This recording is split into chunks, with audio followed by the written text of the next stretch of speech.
11 जुलाई को सावन शुरू हो रहा है। सब लोग ध्यान देना, गलती मत करना।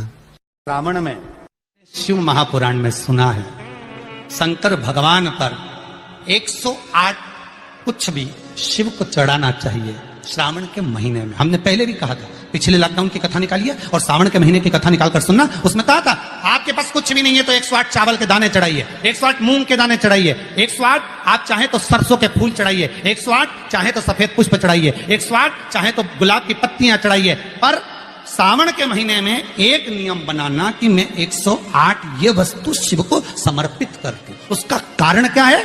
तो स्कंद पुराण में लिखा है शंकर भगवान को सावन के महीने में जब हम 108 कोई वस्तु समर्पित करते हैं तो शंकर उसको लाख और करोड़ों गुना कर कर हमको पूरे वर्ष में प्रदान कर देता है। इसलिए श्रावण महीने में 108 की महत्व। पहला दिन एक बेलपत्र शिव को अपनी मनोकामना कर कर रोग दोग बीमारी तकलीफ कष्ट दूर करने के लिए शंकर के शिवलिंग पर, अगर बन सके तो मंदिर में, आप लोग तो यहाँ हैं तो देवाधिदेव महादेव कंकर शंकर को चढ़ाओ, और अगर बेलपत्र नहीं हो तो बेलपत्र जो चढ़ी हुई हो उसी को धोकर वापिस चढ़ाओ।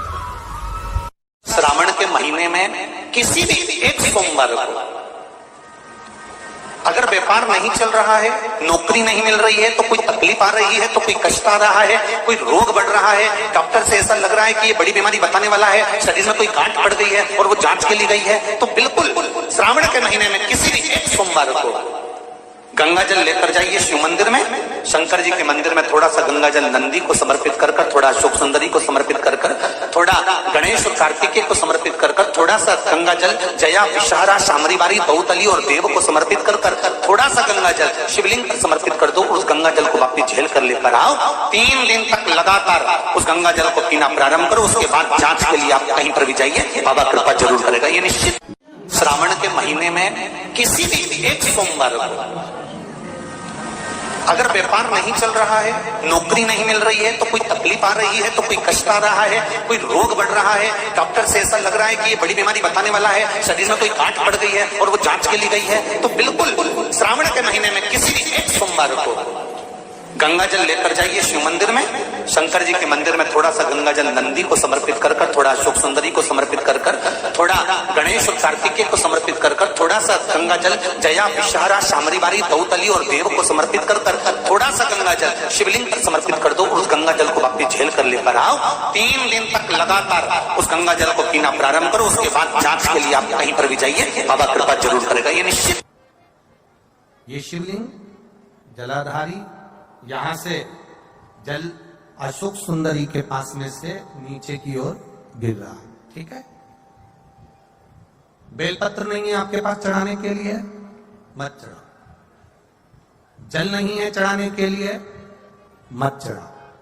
अक्षत नहीं है चढ़ाने के लिए, मत चढ़ाओ। पुष्प नहीं है शिव जी को चढ़ाने के लिए, मत चढ़ाओ। शमी पत्र नहीं है, मत चढ़ाओ। पर किसी शिवालय में, किसी शंकर के मंदिर में अगर तुम गए हो, तुम्हारे पास में कुछ भी नहीं है, जो भी भगवान का दर्शन तुमने किया है, तो यहां से जो पानी नीचे गिरता है, उस गिरने वाले स्थान पर मात्र अपने हाथ का 3 बार स्पर्श कर कर बाबा से दिल की बात कहकर आ जाओ, तो उनकी मुराद बाबा पूर्ण कर देता है। वो सहज प्रसंग है।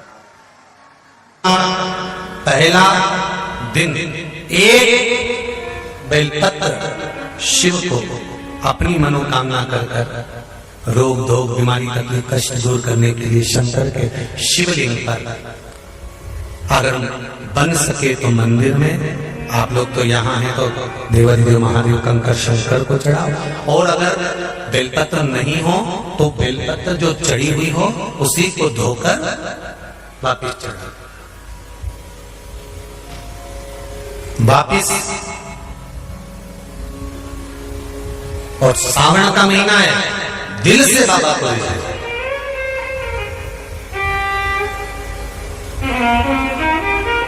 हम धर्म करने के चक्कर में, परमात्मा के भजन के चक्कर में किसी का अपमान ना करें।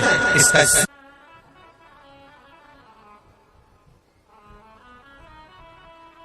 जब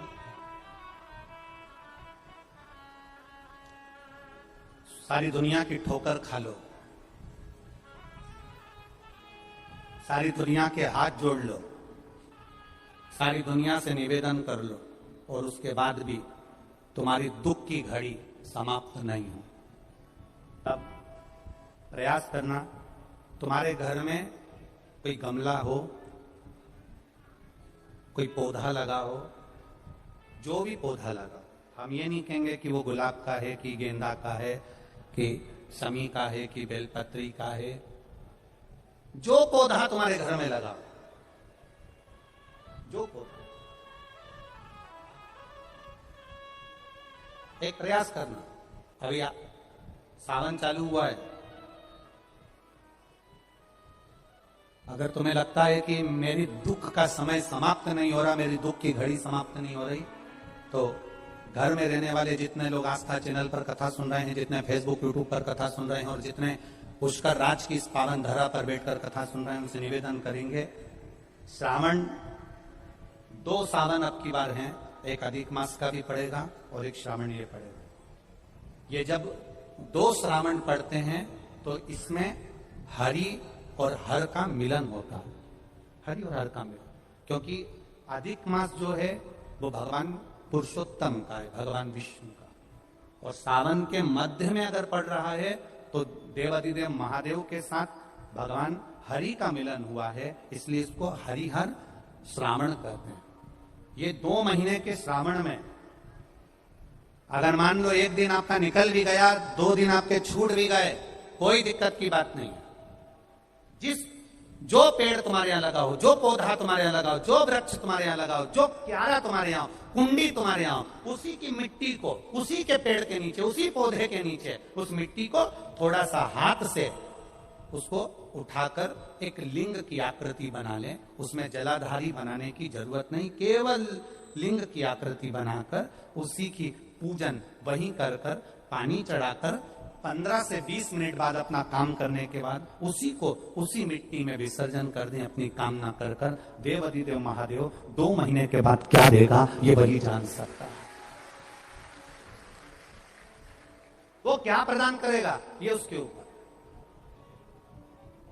देख लिया हमने, बहुत प्रयास कर कर देख लिया, सारी दुनिया का हमने प्रयोग कर कर देख लिया। इनसे भी पूछा, उन्होंने कहा वाशरूम इधर बना दो, वास्तु शास्त्री ने कहा ये बना दो, ज्योतिषाचार्य ने कहा ये बना दो, उन्होंने कहा ये बना दो, उन्होंने कहा वो बना दो। हमने दुनिया का काम कर कर देख लिया, हाथों की अंगूठियां बदल कर देख ली, नथ आभूषण बदल कर देख लिए, सोने की दिशा बदल कर देख ली, सीढ़ियों की दिशा बदल कर देख ली। अब जब सारी दिशा बदल कर देख ली, सारा काम कर कर देख लिया, उसके बाद भी अगर हमारी ग्रह दशा नहीं सुधरे, हमने सबके दरवाजे जाकर देख लिया, देवी देवता उनके भी धोख धोख के देख लिया, पर जब भी अगर हमारी दशा ना सुधरे तो फिर कहीं मत जाना, महादेव के चरणों में जाकर बस उसकी आराधना में लग जाना, हो जाएगा। जो माताएं श्रावण के सोमवार का व्रत करती हैं वो पशुपति व्रत मत करना। जो श्रावण के सोमवार का व्रत नहीं करती हैं वो पशुपति व्रत कर सकती हैं, उनको पशुपति व्रत करने का मना नहीं। पर यदि श्रावण का व्रत आप पहले से करते आ रहे हो, श्रावण महीने का व्रत करते आ रहे हो, या श्रावण के महीने में तुम सोमवार करते आ रहे हो, तो फिर पशुपति व्रत ना करते हुए इसको 1 महीना, भले 2 हुए हो, 3 हुए हो, 4 हुए हो, तो रोक दो। फिर अगला जब श्रावण पूर्ण हो जाए फिर जो सोमवार आए फिर चालू कर दो। पर अगर श्रावण का व्रत करते हो तो, और अगर श्रावण का व्रत नहीं करते हो तो पशुपति व्रत चालू है, मना नहीं। श्रावण के महीने में जल चढ़ाने के पात्र 2 कर दो। ओम नमः शिवाय, श्री शिवाय नमस्ते। तो स्वागत है आपका शिव शक्ति आस्था चैनल पर। तो दोस्तों आज हम बात करने जा रहे हैं 11 जुलाई के उपाय के बारे में। 11 जुलाई को कौन सा उपाय करना है, पूज्य गुरु पंडित प्रदीप मिश्रा जी ने बताया इस उपाय में। तो दोस्तों आप सब अगर इस उपाय को करना चाहते हैं तो पूज्य गुरु पंडित प्रदीप मिश्रा जी द्वारा बताए गए इस कथा को सुनिए और अपने जीवन को कृतज्ञ और धन्य बनाइए। तो दोस्तों मैं उम्मीद करूंगा कि आप सब भक्त इस कथा को एक बार ज़रूर सुनेंगे, कथा को सुनकर उपाय को करेंगे। अगर उपाय अच्छा लगे तो आप लोगों को मेरे चैनल को लाइक कीजिएगा, शेयर कीजिए, ज़्यादा से ज़्यादा सब्सक्राइब कीजिए।